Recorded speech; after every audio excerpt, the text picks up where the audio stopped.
buonasera e naturalmente grazie. Ma come siete così festanti, così, e noi viviamo in un momento drammatico. Io non dormo di notte e il 10 dicembre ci vogliono 4 giorni per arrivare al 14.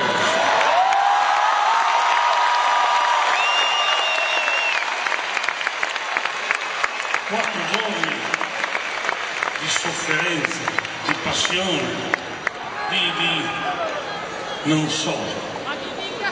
L'altro giorno mi è arrivata una telefonata dicendo: senta, le interesserebbe un sottosegretariato?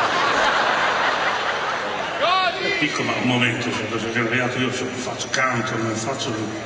Ma dice sì, dice lei, il cantautore di sinistra diventasse improvvisamente un cantautore di destra, e mettiamo un sottosegretariato alle cozze dell'Appennino. Guardi, non so, però a quanto ne so io di cozze sull'Appennino non ce n'è. Ma cosa gliene frega lei? Guardi, abbiamo un ministro alle pari opportunità, abbiamo un ministro alla semplificazione, un ministro ai rapporti col Parlamento, che il ministro con i rapporti col Parlamento è quello che mi incuriosisce, perché dice: buongiorno signor Parlamento, come sta? Non c'è male, grazie.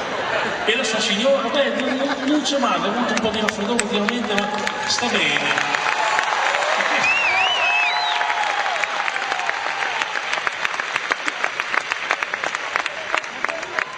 Sono questi i rapporti col Parlamento, le cortesie, no? Buongiorno. E poi è scoppiato uno scandalo, Wikileaks.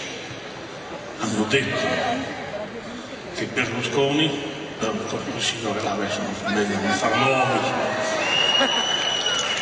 che è un egocentrico, che è minato dai festini. No! Ma, cioè, veramente ti danno delle notizie sconvolgenti, cose che tu non avresti mai immaginato, mai.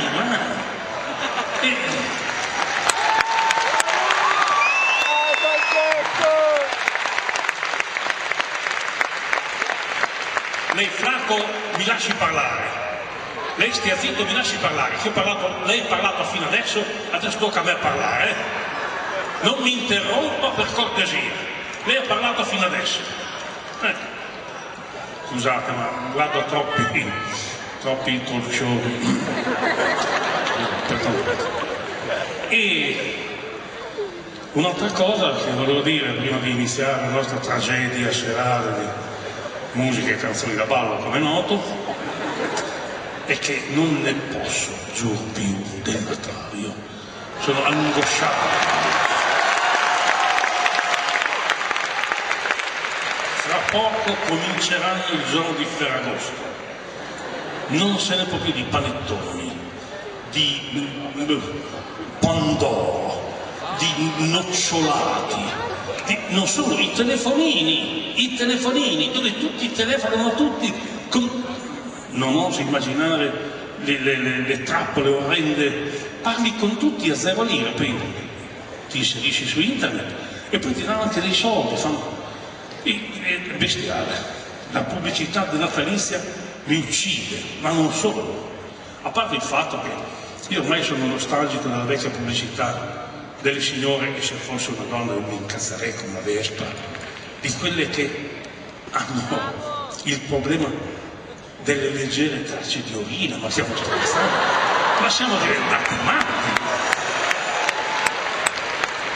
C'è una signora che dice: col nuovo pannolone dice non mi vergogno più andare all'ascensore. Ma come non ti vergogni più andare all'ascensore? È molto più bella quella del carbone che non ti fa ruttare. non dico da ruttare, perché sono molto, dice queste flatulenze, queste cose, mentre è così bello delle volte, no? Un birone, un cocomero, si fanno delle gare.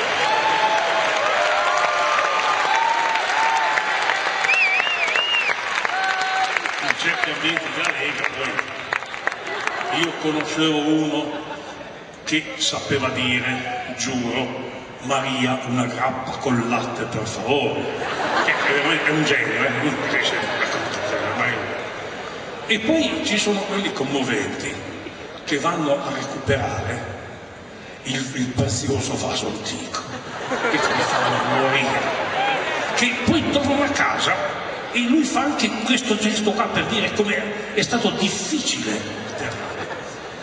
Hanno recuperato l'antico vaso antico, ma ovviamente attenzione.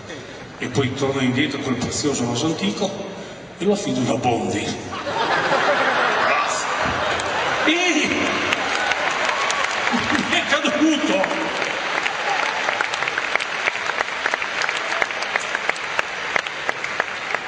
Vabbè, soffriremo fino al 14, tanto adesso è chiuso tutto quanto, quindi non c'è più niente, e non posso dirvi naturalmente buon Natale.